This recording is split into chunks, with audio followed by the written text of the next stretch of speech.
Hi, everyone. This is Dr. Gail Carson, your host for Women in Business, a show that celebrates women and their accomplishments as entrepreneurs or senior managers. As a woman business owner for over 5 decades, I take great pride in bringing these interviews to you.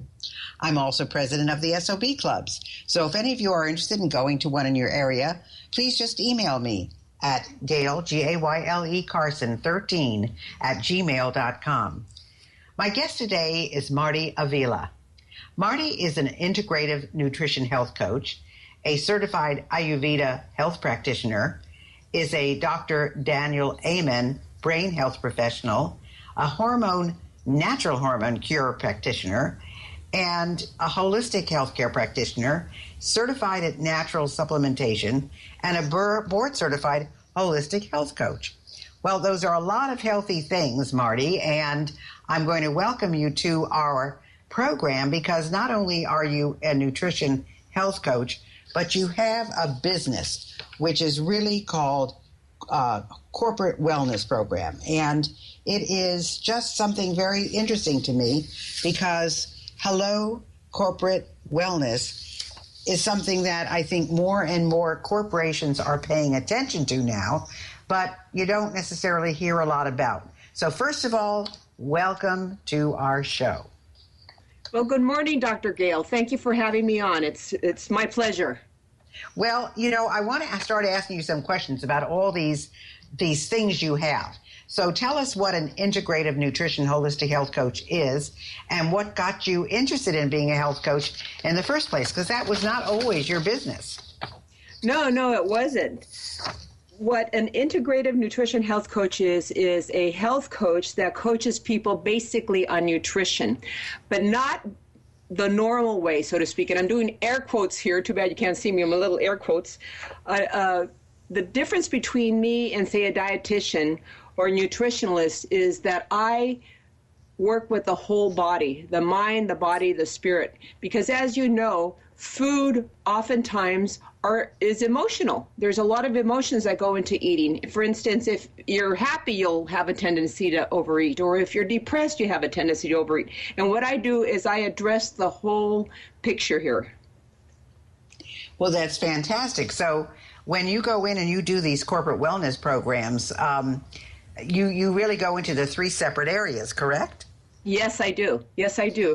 The number one item or issue that most businesses approach me about, or they tell me that their biggest issue is stress. So unless you conquer that or get a hold of it, manage it, there's no way you can go any further than getting to the actual food and the actual healthy habits that you're going to be getting into, that you have to get into in order to have a healthy life. Well, now you spent many decades educating and helping people cure themselves. Why didn't you just continue doing that instead of becoming a health coach?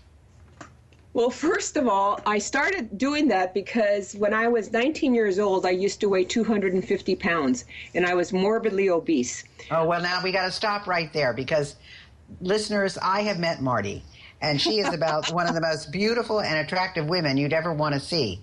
So when you tell me that you were morbidly obese, it is very hard to understand, and yet all of you out there who may be struggling with weight issues, you really need to pay attention to Marti because I can tell you she could enter a Miss America pageant and win easily. So it's very interesting that you said that.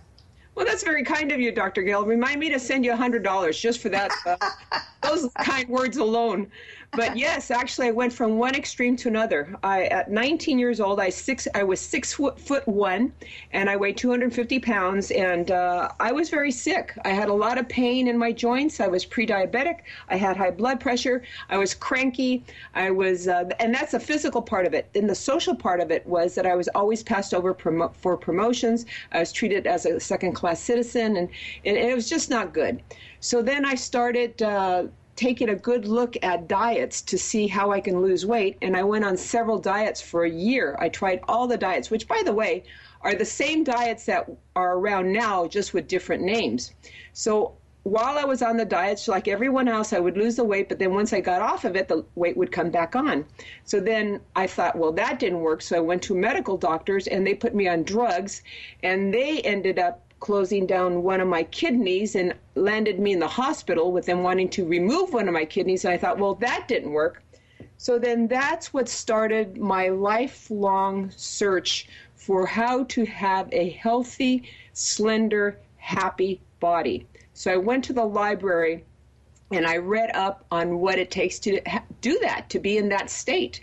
And ever since that, it's been 4 decades now that I've maintained a good weight, and I have told people how to do that, whether they wanted to hear it or not, and I've been very successful at that. So now at my old age, which I don't feel old, I have decided to turn that into a career and follow my passion and start a ripple effect to not only help people that want help, but also, as you know, Dr. Gail, when you educate a woman, you also educate their family and the whole community. And that's what's happened with this. Well, that's wonderful. But I want to go back to something you said. And it's something that I have mixed opinions on. You said you were passed over for promotions because you were so heavy and obese and so forth. And my question to you is, do you think that we know there is discrimination, but what do you think about all that? In other words, should someone be discriminated against? Is it under the person's control? Where does the line stop there? Well, to answer your question, no, there shouldn't be any discrimination at all. But the reality is that there is, isn't it? I mean, we can't stick our heads in the sand and say that there's no discrimination. Now, whether I was passed over because I was a woman and overweight probably was a combination of the both.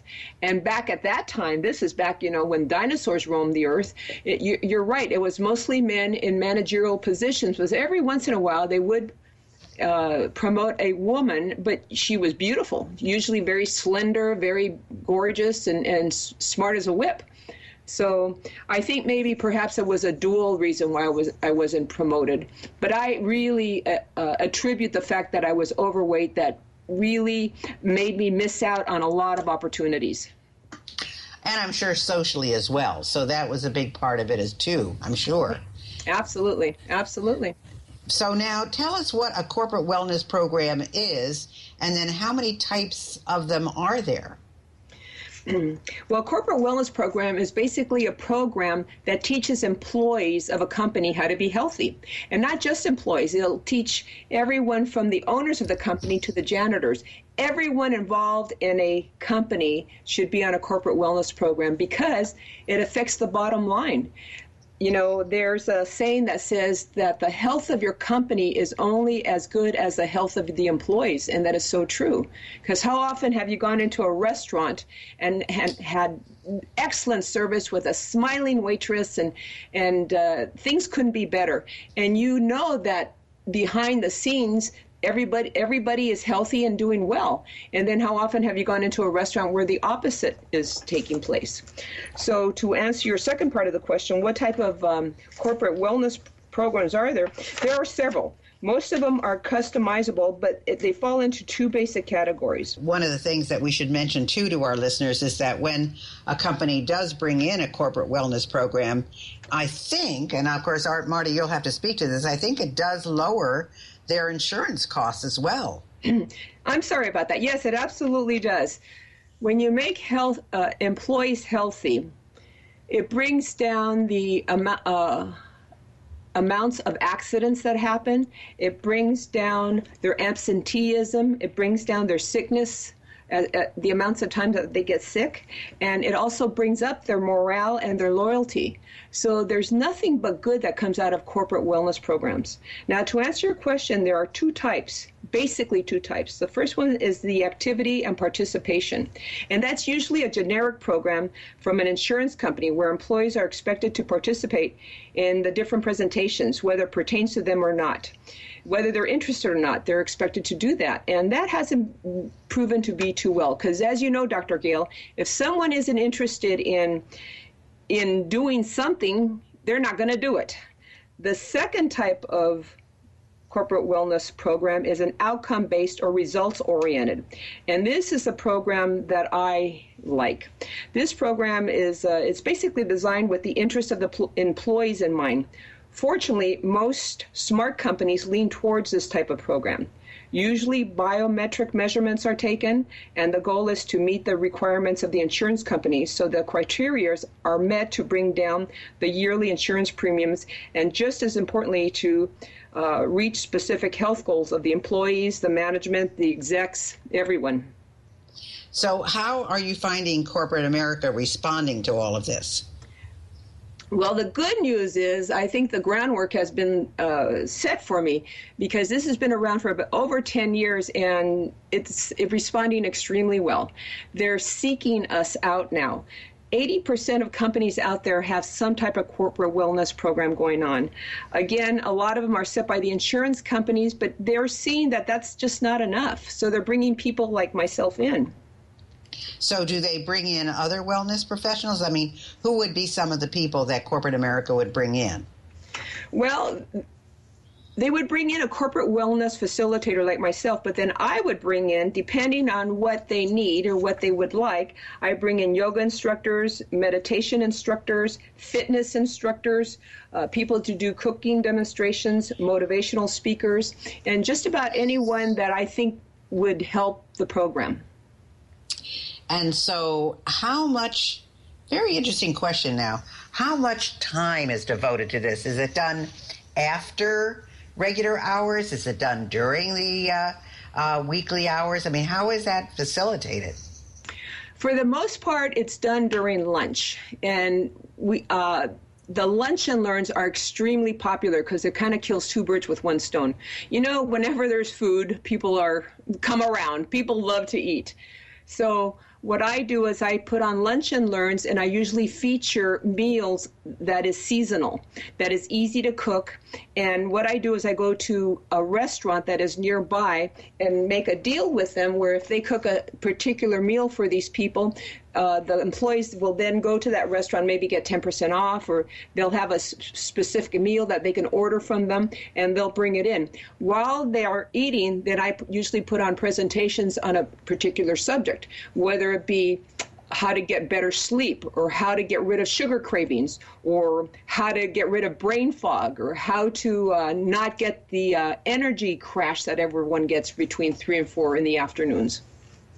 That's fabulous, because I can see that. I was just going to ask you what kind of food is served, because I can just see everybody chowing down, and then you're talking about, you know, the right nutrition and so forth and so on. But how does corporate America feel about this? I mean, are the programs expensive?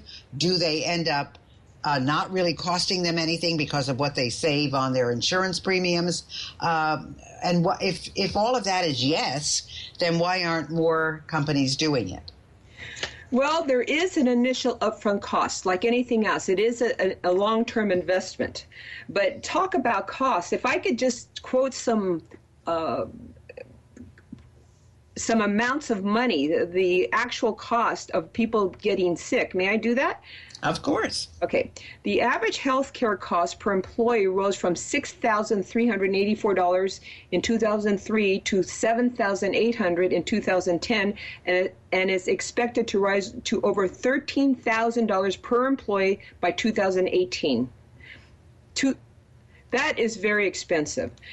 To spend $13,000 per employee per year is quite a bit of money. Poor health is costing the U.S. economy $576 billion a year in wage replacement and lost productivity due to illness, workers' compensation, short-term and long-term disability, and overall medical and pharmacy costs. So if you factor that in to how much you have to pay a corporate wellness facilitator to make sure that these costs don't happen, the return of investment is very good. It can be as high as a return of $4 for every $1 spent. Well, that certainly makes sense. And of course, not everybody is costing, not every employee is getting sick to the tune of $13,000 or whatever it happens to be, but it's averaging out to that because some people cost so much more. But what are your suggestions? I mean, what are your suggestions to companies? Do they have to have a certain amount of employees to make this worthwhile for them? Or can smaller organizations get involved in